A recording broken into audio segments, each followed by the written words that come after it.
今個聖誕成班 friend 聚埋一齊開 party， 又點少得玩 board game呢？牛頭王星官加爵啦，同上一代一樣，玩家喺手牌嗰度拎一隻出嚟，按數字放牌。但今次根據顏色排列，8張係8沓牌，一行如果超過6個同色牛頭就要食牌，同樣夠6隻牌就要 take 6噶啦。想玩翻上一代嘅玩法，保留翻104隻牌就可以啦。咩話？你想去廁所？唔得喎，玩埋呢隻先啦。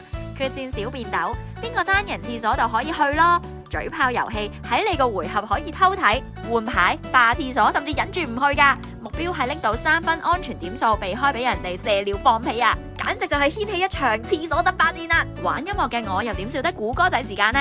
出動歌迷聚會，一齊估歌仔嘅推出時序，估中加分，同時估到歌手名、歌曲，仲會有額外獎勵。難度再增加啲啊，就估埋年份啦！咁啱集齊一班 board game 嘅愛好者，又點少得玩燒腦嘅合作遊戲呢？一齊挑戰炸彈蝦星，分配好角色一齊闖關，每關都有唔同嘅任務工具，大家一齊合力拆彈啊！估錯就會倒數引爆炸彈噶啦！大家同心協力拆彈，千祈唔好拆到紅色線啊！總共有66關，好似打機咁樣一齊爆 game 啦！有佢哋陪你過聖誕，一定好開心啦！Merry Christmas！